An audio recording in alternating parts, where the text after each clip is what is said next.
Hello class 12। आज हम बात करेंगे चतुष्फलकीय तथा अष्टफलकीय रिक्तियां। जैसा कि हमने इससे पहली वाली वीडियो में बात की थी कि चतुष्फलकीय रिक्तियां क्या होती हैं और अष्टफलकीय रिक्तियां कैसे बनती हैं या क्या होती हैं। तो हमने बात की थी, जब हमने क्लोज पैकिंग पढ़ी थी तो उसमें हमने पढ़ी थी 2D हेक्सागोनल क्लोज पैकिंग। आप पिछली वीडियो को देखना। तो उसमें जब हमने 2D हेक्सागोनल क्लोज पैकिंग देखी थी तो 2D हेक्सागोनल क्लोज पैकिंग में क्या होता था कि जो पहली लाइन के गोले हैं उनके डिप्रेशन में दूसरी लाइन के गोले व्यवस्थित होते हैं। तो इस प्रकार एक रिक्ति का निर्माण होता है, अर्थात इन तीन गोलों से एक रिक्ति का निर्माण होता है जिसको हम कहते हैं त्रिकोणीय रिक्ति। ये कहलाती है त्रिकोणीय रिक्ति। और एक त्रिकोणीय रिक्ति बनती है कौन से डायमेंशन में? 2D हेक्सागोनल पैकिंग में। ठीक, अब जब हम उससे थोड़ा आगे जाते हैं, जब हम पढ़ते हैं 3D हेक्सागोनल पैकिंग, तो 3D हेक्सागोनल में क्योंकि एक डायरेक्शन और आ जाती है तो इसके ऊपर एक परत और आ जाती है और इन चार गोलों के मिलने से, अर्थात पहली परत के 3 गोले और दूसरी परत का एक गोला, जब ये 4 गोले आपस में मिलते हैं तो इनसे जो रिक्ति का निर्माण होता है वो रिक्ति कहलाती है आपकी चतुष्फलकीय रिक्ति, जिसको हम कहते हैं टेट्राहेड्रल वॉइड्स या चतुष्फलकीय रिक्ति। ऐसे ही जब हम सीसीपी और एफसीसी,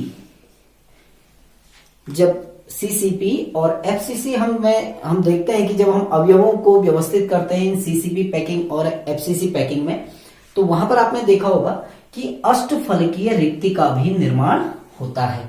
अब वो अष्टफलकीय रिक्ति का निर्माण कौन सी परत करती है? तीसरी परत।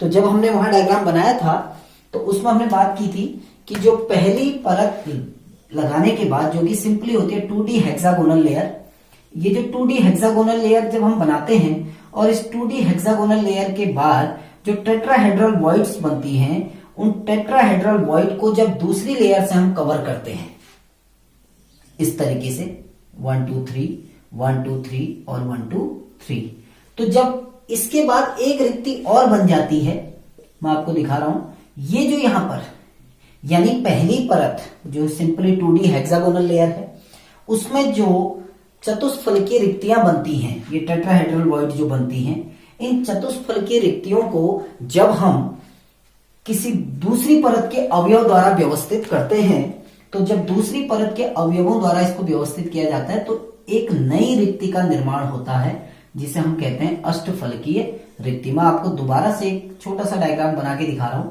कि ये आपकी फर्स्ट लेयर है जो कि सिंपली 2D हेक्सागोनल पैकिंग है, और इस 2D हेक्सागोनल पैकिंग में कुछ टेट्राहेड्रल वॉइड्स बनती हैं, और जब हम उन टेट्राहेड्रल वॉइड्स को कवर करते हैं, जैसे ये टेट्राहेड्रल वॉइड, ये दूसरी, ये तीसरी, ये चौथी, ये पांचवी, ऐसी आपकी छठी, सातवीं, आठवीं, नौवीं, ऐसी अन्य टेट्राहेड्रल वॉइड भी बनती हैं। जब हम इन टेट्राहेड्रल वॉइड को, इन चतुष्फलकीय रिक्तियों को कवर करते हैं द्वितीय परत के गोलों द्वारा, तो जब इनको द्वितीय परत के गोलों द्वारा व्यवस्थित किया जाता है या इन टेट्राहेड्रल वॉइड को द्वितीय परत के गोलों द्वारा कवर किया जाता है तो एक नई रिक्ति का निर्माण होता है, एक तीसरी रिक्ति बनती है जिस रिक्ति को हम कहते हैं अष्टफलकीय रिक्ति। अब अष्टफलकीय रिक्ति आपको कहां पर दिखेगी? इस जगह पे। ये जो रिक्ति बन रही है ये अष्टफलकीय, क्लियर डायग्राम नहीं है लेकिन फिर भी समझा रहा हूं। 6 गोले होंगे, देखिए 1 2 3, 3 गोले ये हो गए आपके 1 2 3, और 3 गोले ये नीले वाले 1 2 3, यानी 6 गोलों के मिलने से जो रिक्ति का निर्माण होता है उसको हम कहते हैं अष्टफलकीय रिक्ति। अब हम देखेंगे, जो नेक्स्ट वीडियो होगी उसमें हम देखेंगे कि इस जो ये रिक्ति बनी, वॉइड बनी, चाहे वो आपकी चतुष्फलकीय रिक्ति हो चाहे वो अष्टफलकीय रिक्ति हो, इस रिक्ति की रेडियस कैसे निकाली जाती है, ये जो आपकी चतुष्फलकीय अष्टफलकीय रिक्ति है इसकी रेडियस कैसे निकालते हैं और इस गोले की रेडियस और इस रिक्ति की रेडियस में, ये जो आपकी अष्टफलकीय रिक्ति बन रही है, इस रिक्ति की त्रिज्या और इस गोले की त्रिज्या में क्या संबंध होता है। तो अभी हमने बात की कि जो चतुष्फलकीय रिक्ति होती है वो बनती है 4 गोलों के परस्पर संपर्क में आने से। 3 गोले प्रथम परत के और चौथा गोला द्वितीय परत का, चाहे वो द्वितीय परत नीचे की हो चाहे ऊपर की हो, तो ये जो रिक्ति बनेगी ये कहलाएगी चतुष्फलकीय रिक्ति। और इसी प्रकार जब 6 गोले आपस में व्यवस्थित होते हैं, अब वो 6 गोले कैसे, 3 गोले प्रथम परत के होंगे और ऐसे ही 3 गोले दूसरी परत के होंगे। ये आपके 6 गोले जब मिलते हैं 1 2 3 4 5 6, तो इनके बीच में जो ये रिक्ति का निर्माण होता है, इस रिक्ति को कहते हैं अष्टफलकीय रिक्ति, ऑक्टाहेड्रल वॉइड। और ये ऑक्टाहेड्रल वॉइड कैसे बनती है समझना कि ये 3 अवयव आपके प्रथम परत के कुछ इस तरीके से होंगे, 1 2 3 ये पहली परत के हो गए, और ये 3 गोले आपके दूसरी परत के होंगे। और इस प्रकार जो ये रिक्ति बनेगी आपकी इनके बीच में, वो रिक्ति कहलाएगी आपकी अष्टफलकीय रिक्ति। आप देखोगे एक अष्टफलक संरचना बन गई होगी, देखिए आप इसको गौर से देखना, एक अष्टफलकीय संरचना निर्मित हो गई है। ये एक अष्टफलकीय संरचना है, अष्टफलक आपका बन गया। तो ये अष्टफलकीय रिक्ति कहलाती है, जो 6 गोलों के संपर्क में आने से बनती है। और त्रिकोणीय रिक्ति बनती है आपकी, जो आपकी चतुष्फलकीय रिक्ति है वो 4 गोलों के परस्पर संपर्क में आने से बनती है। प्रथम परत के 3 गोले और द्वितीय परत का 1 गोला, जब ये परस्पर मिलते हैं तो इनके बीच में जो भी खाली स्थान बचेगा वो कहलाएगा टेट्राहेड्रल वॉइड या चतुष्फलकीय रिक्ति।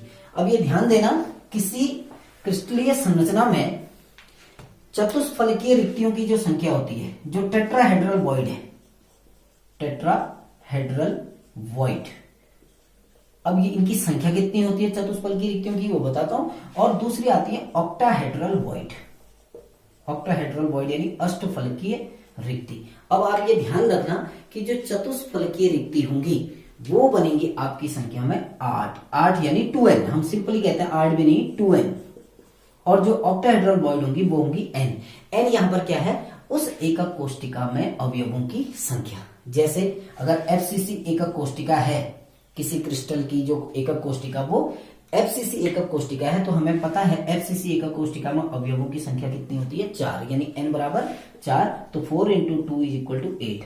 तो यहाँ आपकी चतुष्फलकीय रिक्तियां कितनी होंगी, 8। यदि कोई BCC पैकिंग है तो आप ऐसे ही निकाल सकते हैं, BCC के लिए z बराबर 2 होता है, तो 2 दूनी 4 उसमें क्या होंगी चतुष्फलकीय रिक्तियां। ऐसी ऑक्टाहेड्रल वॉइड जो होती है उनकी संख्या n होती है। n मतलब कि जैसे आप अगर FCC एकक कोष्टिका है और उसमें आप अगर नंबर ऑफ वॉइड्स निकालना चाहते हो ऑक्टाहेड्रल वॉइड, तो वो होंगी जितनी जेड यानी परमाणुओं की संख्या होती है। FCC में परमाणुओं की संख्या 4 होती है, तो इसमें जो अष्टफलकीय रिक्तियां होंगी वो अष्टफलकीय रिक्तियां भी कितनी होंगी, 4 होंगी। ठीक, तो नेक्स्ट वीडियो में हम बात करेंगे कि इस जो चतुष्फलकीय रिक्ति है इसकी रेडियस कैसे निकालेंगे और अष्टफलकीय रिक्ति की रेडियस कैसे निकालते हैं, या और इस चतुष्फलकीय रिक्ति और जो गोले हैं, जो अवयव हैं, उनकी त्रिज्या के मध्य क्या संबंध होता है। ठीक है, थैंक यू।